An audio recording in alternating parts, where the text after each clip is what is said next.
I'ma fuck up my life. I'ma fuck up my life. We gon' party all night. She don't care if I die. Hola, ¿cómo están? Buenos días, o buenas tardes, no sé a qué hora me van a ver este video, pero lo importante es recordar que debemos de quedarnos en casa. Debemos quedarnos en casa, eso es importantísimo. Quedémonos en casa, tenemos que cuidarnos entre todos. En la medida, perdón, que nos cuidamos, en la medida que tenemos cuidado el uno del otro, vamos a poder vernos muy pronto en el colegio. Pero si no es así, si no nos cuidamos, esta pandemia va a seguir creciendo y por lo tanto no vamos a podernos ver en mucho tiempo más. Bueno, entremos en materia.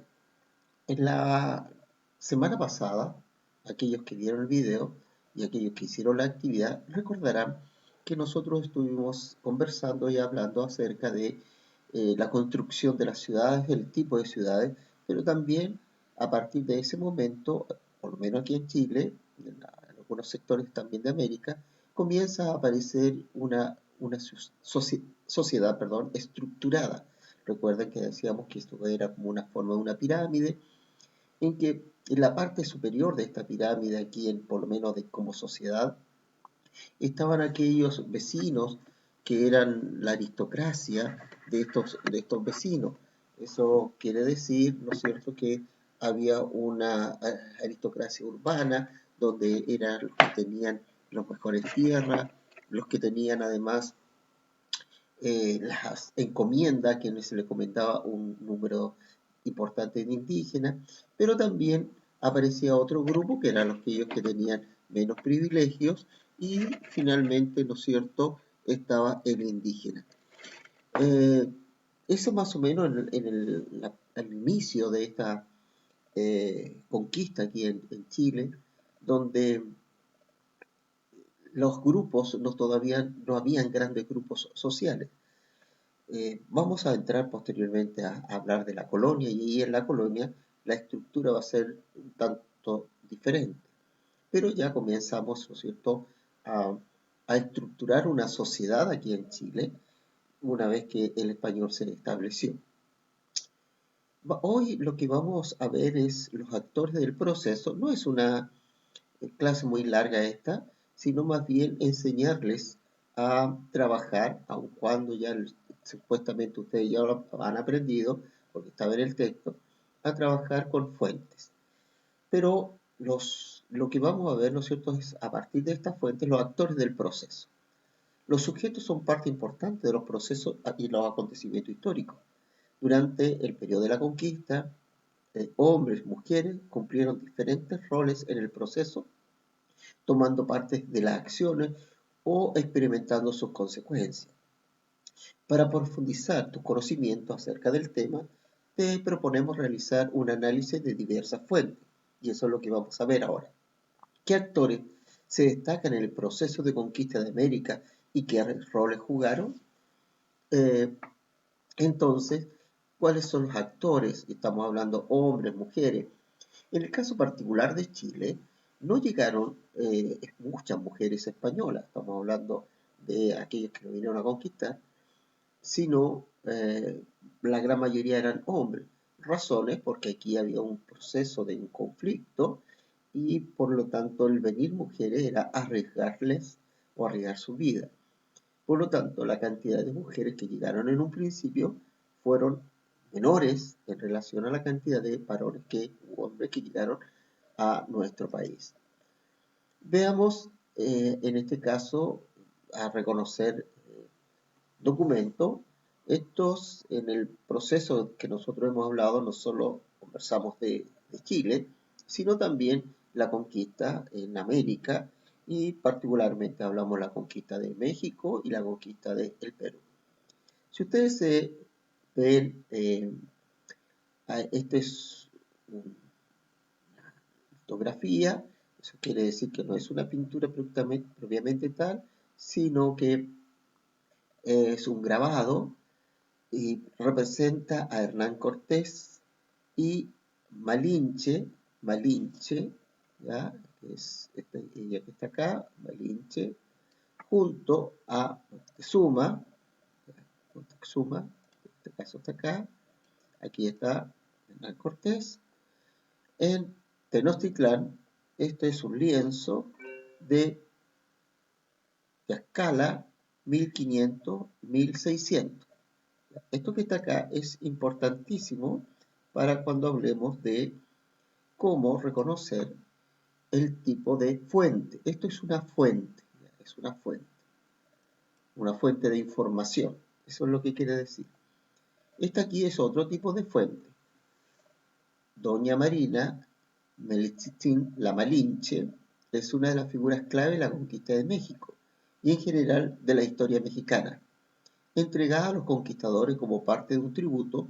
Su dominio de los idiomas principales de México prehispánico, el maya y el azteca, y su rápido aprendizaje del castellano la convirtieron en la principal intérprete de la conquista, asesora y secretaria de Hernán Cortés, es decir, del cronista López de Omara, y en principio, para el logro de la conquista, según Bernal Díaz del Castillo y otros cronistas, fue una aliada incondicional de los conquistadores. Además de intérprete, actuó como consejera, informante y agente transculturador en el mundo indígena. Fue amante de Cortés e inauguradora de un nuevo discurso del el mestizo. Este es a través de González, Cristina González, 2002, habla sobre doña Marina, la Belinche, en la formación de la identidad mexicana.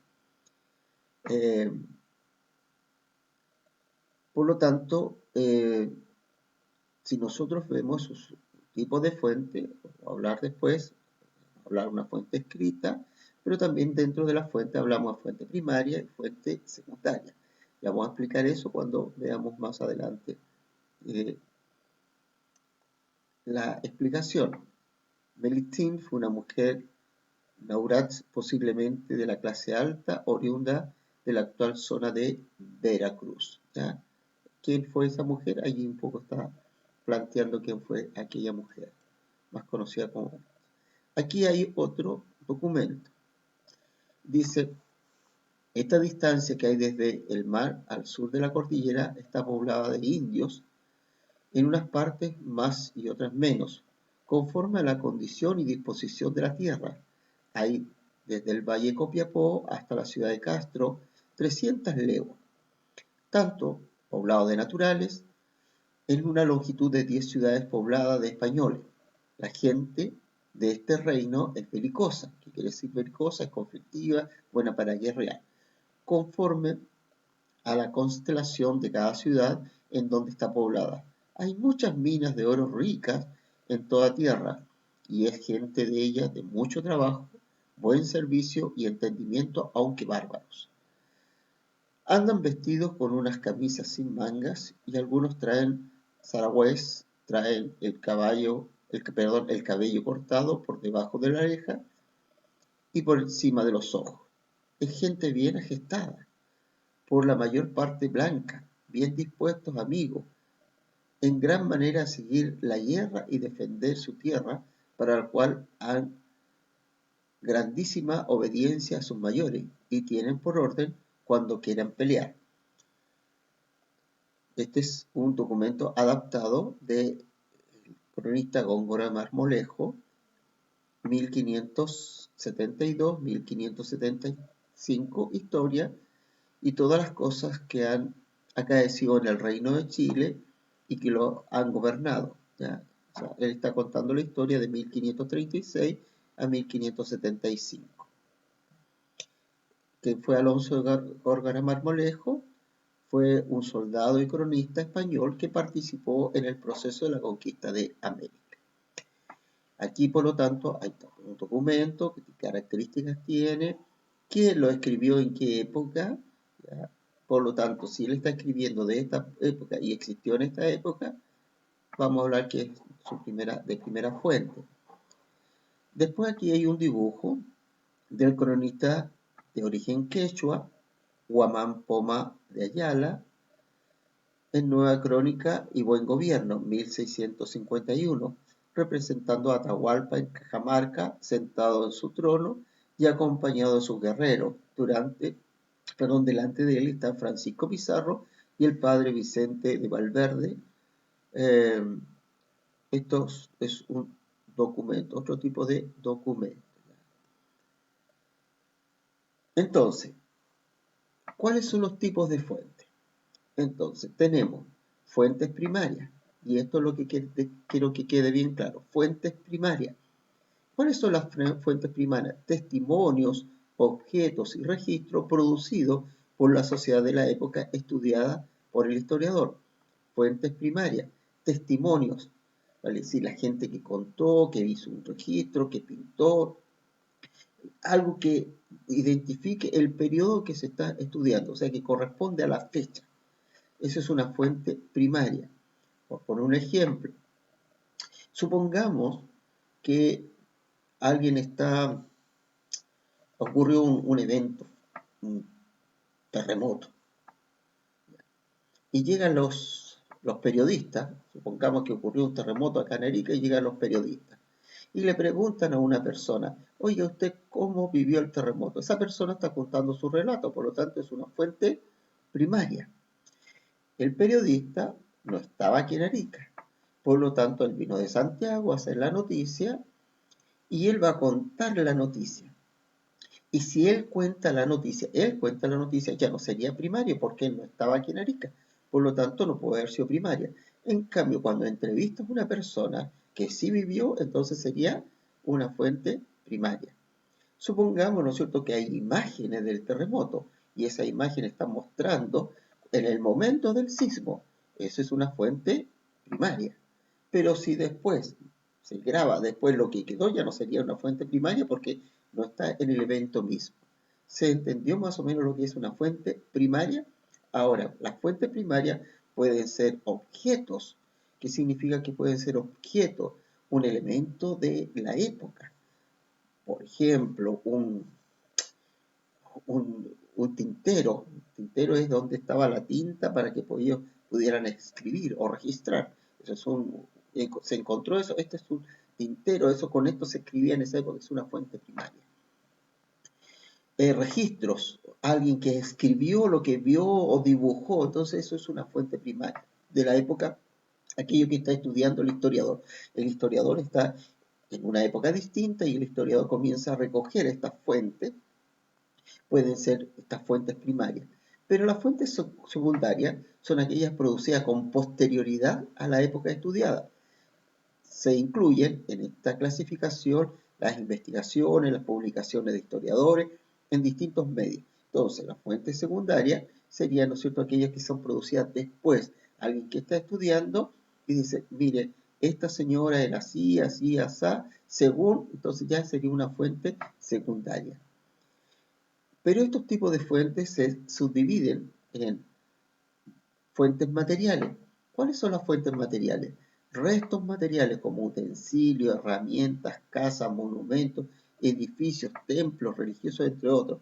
Entonces sería una fuente material. Restos materiales como utensilios, como decía yo, mencioné anteriormente.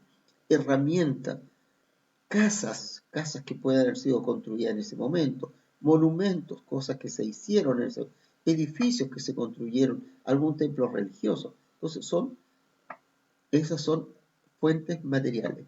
Fuentes visuales. Tenemos mapas, pinturas, mosaicos, grabados, entre otros. Tenemos fuentes visuales. Tenemos fuentes escritas. Memorias, libros, crónicas, biografías, documentos oficiales. Esas son fuentes escritas. Y las fuentes orales, cuentos, fábulas, leyendas que se transmiten de generación en generación, aunque en algún momento se hayan registrado por escrito. Entrevistas, grabaciones, testimonios, son fuentes orales. Vuelvo a la explicación del ejemplo. Si es alguien que está contando lo que ocurrió, por ejemplo, si le decía el terremoto, es una fuente oral. Supongamos que está mostrando una imagen del terremoto, es una fuente visual.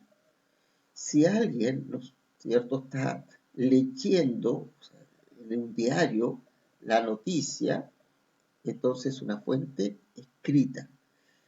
Y si alguien está mostrando, por ejemplo, una casa que se destruyó, mira la casa cómo quedó, entonces está mostrando una fuente material.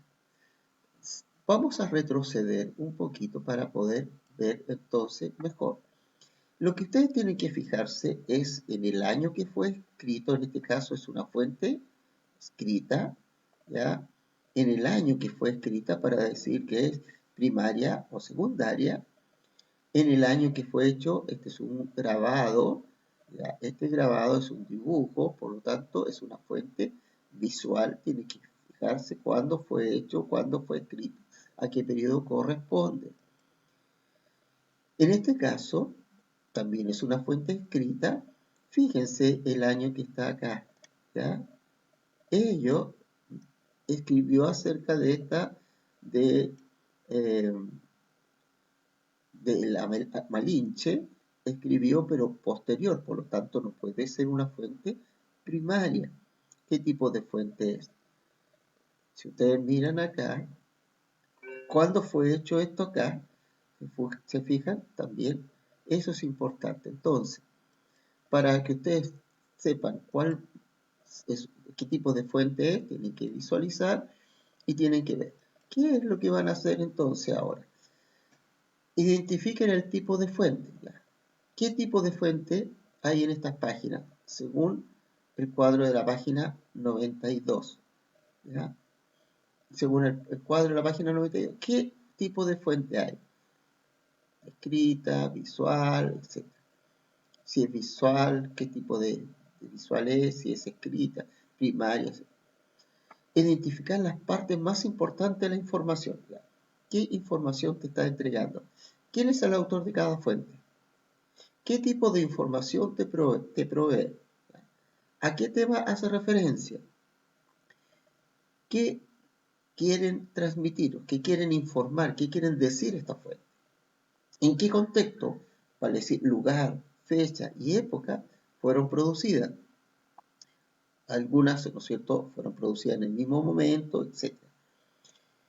Para organizar la información, utilice la tabla como la de la página 75. Es como la de la página, no es igual, sino es como de la página 75. Vamos a ver, voy a abrir un poquito esto, que está, este era el ejemplo de la página 75, pero es como lo deben hacer, ¿ya? ¿Cómo lo deben hacer? Entonces, en vez de, ¿no es cierto?, dice, y la información provee cada una de las fuentes sobre los viajes de exploración de color. Aquí no está hablando sobre la exploración de color, está hablando de otro tema, eso es lo que tienen que cambiar.